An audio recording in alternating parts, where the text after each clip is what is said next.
O Egito é considerado um dos maiores museus vivos a céu aberto da atualidade, e sobre isso ninguém vai contra. É nas temporadas abertas às pesquisas arqueológicas que mais e mais objetos são descobertos, trazendo à tona não só informações sobre o cotidiano daquelas pessoas há 3.000 anos, como também vestígios e artefatos, no mínimo curiosos e estranhos, em comparação aos nossos padrões atuais. Vamos começar com 1. As mãos decepadas. Ser um marginal no Egito Antigo poderia significar uma aventura no estilo Aladim, correndo em meio ao povão, derrubando coisas pelo caminho a fim de atrapalhar os perseguidores, saltando telhados, se agarrando em cordas, enfim, toda essa coisa de filmes de aventura. No entanto, poderia terminar de uma forma ruim para o Aladim, já que teria uma ou as duas mãos decepadas. Em 2017, arqueólogos que escavavam em Avares encontraram 16 mãos humanas decepadas em 4 poços diferentes. Todas as mãos eram direitas e de tamanhos incomuns, sugerindo que pertenciam a homens. Acredita-se que esta seja a confirmação de uma prática descrita em alguns hieróglifos, em que a mão direita do inimigo era cortada como troféu, e em troca, o soldado recebia uma recompensa. 2. O queijo mais antigo do mundo. Há uma polêmica muito grande em relação ao queijo mais antigo do mundo, já encontrado. Há quem diga que foi na Polônia, outros afirmam que foi na China. E, por fim, há o que os arqueólogos encontraram no Egito. Já que estamos falando dos egípcios, primeiro nos concentraremos nele. Em 2018, em um túmulo de cerca de 3.200 anos, arqueólogos encontraram um pote de cerâmica e dentro dele havia uma espécie de massa branca. O pote foi enviado para análises laboratoriais e, em alguns meses depois, veio a resposta. O conteúdo era um tipo de queijo feito a partir do leite de ovelha ou cabra. Na época desta descoberta, este foi considerado o queijo mais antigo do mundo. No entanto, em 2024, uma nova escavação feita na China mudou esse quadro e talvez tenha tomado o título de queijo mais antigo do mundo. No deserto de Taklamakan, no noroeste da China, foram encontradas tumbas da Idade do Bronze, datadas de 3.600 anos atrás. Em algumas destas tumbas foram encontradas substâncias sobre os pescoços e cabeças dos restos mortais que, devido às condições do clima e temperatura do deserto, foram encontrados em um estado de conservação muito satisfatório, o que permitiu analisar a substância e fazer a datação com mais facilidade. As análises mostraram que a substância em questão era queijo, e isso fazia parte de um ritual de sepultamento de seus mortos, depositar alimentos junto ao corpo, para que o falecido se alimente em sua nova estadia. E então, será que os chineses superaram os egípcios? 3. Túmulo de animais mumificados. Ok, estamos acostumados a ouvir falar sobre múmias, mas geralmente feitas a partir de corpos humanos, e não de animais. Acontece que desde o século XIX, quando as explorações egípcias começaram a se desenrolar, diversas múmias de animais já foram encontradas. No século passado, infelizmente, os arqueólogos não davam muita importância quando o achado era uma múmia de algum animal. Para se ter uma ideia, e olha só que coisa inusitada e estranha, durante os anos 1800, toneladas de gatos mumificados foram embarcados do Egito para a Inglaterra, a fim de serem transformados em fertilizantes. Isso mesmo que você ouviu. Por mais bizarro que pareça, naquele final de século, a procura por fertilizantes agrícolas era altíssima na Europa, especialmente por fosfatos. Vendo uma oportunidade de negócios, já que o Egito havia aberto as portas para a exploração de suas pirâmides e tumbas, um fazendeiro egípcio descobriu uma necrópole antiga repleta de gatos mumificados aos milhares. Essa necrópole, segundo historiadores, era um lugar sagrado para os egípcios da época, que reverenciavam o deus Bastet. Então, cerca de 180 mil múmias de gatos. Eram muitas? Não. Pesando aproximadamente 19,5 toneladas, foram compradas por um empresário de Liverpool e enviadas para a Inglaterra. Lá elas foram trituradas e usadas como fertilizantes, juntamente com a ossos, resinas e a todo o material de embalsamamento. E se eles soubessem o valor histórico e cultural que foi transformado em adubo. Outra coisa é em relação aos animais de estimação, os pets. Assim como muitas famílias da época tinham condições de preparar seus entes queridos para a vida além da morte, o mesmo faziam com seus animais de estimação. Os órgãos eram cuidadosamente removidos e envoltos por bandagens muito bem elaboradas antes de fazer o tratamento químico que mumificava o corpo.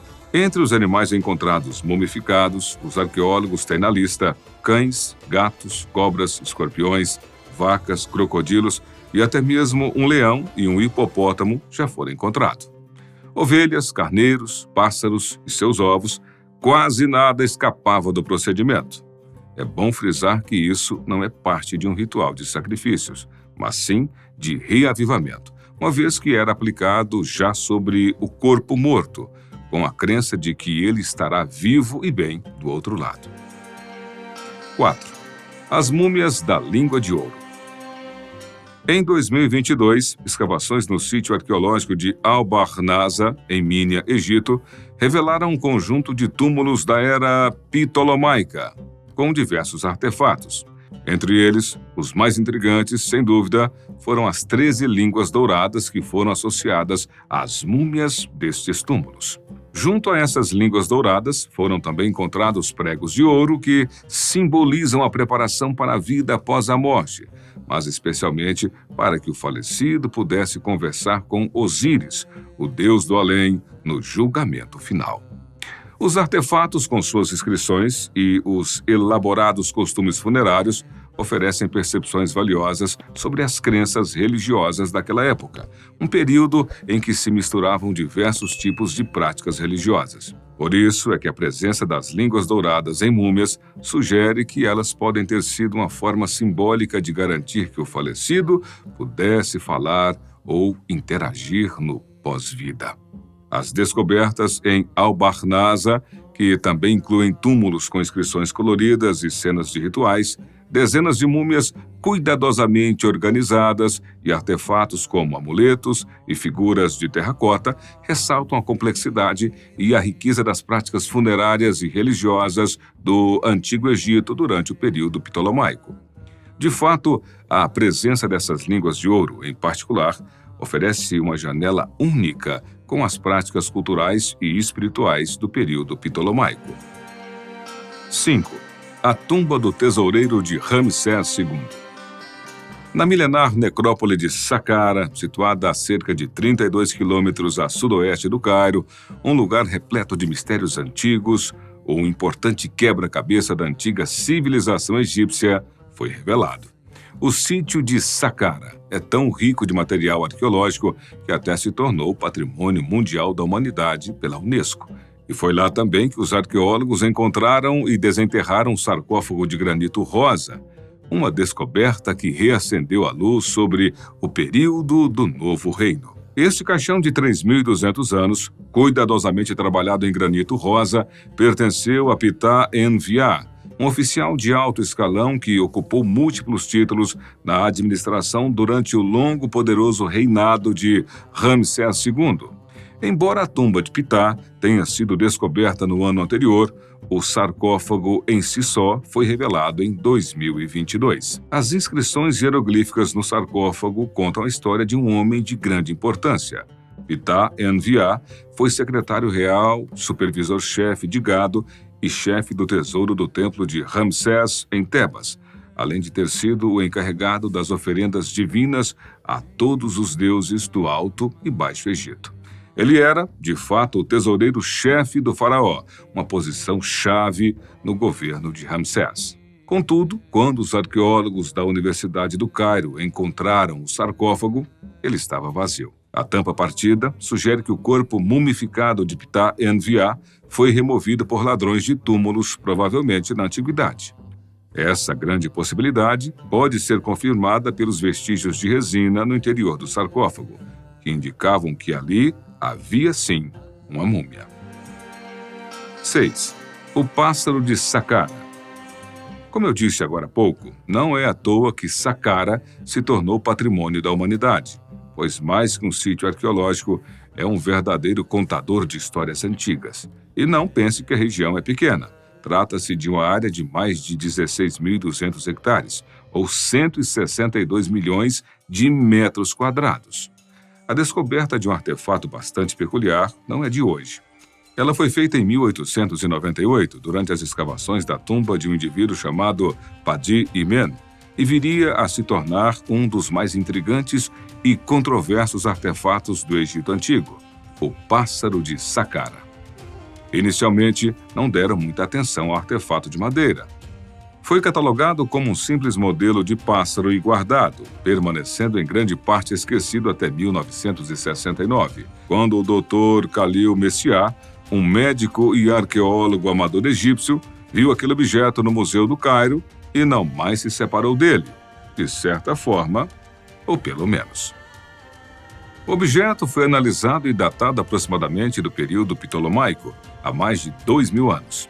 Esse pequeno objeto de madeira de sicômoro mede cerca de 18 centímetros de comprimento e pesa apenas 39 gramas. É um modelo simples, quase que minimalista, mas que demonstra a habilidade do artesão egípcio antigo.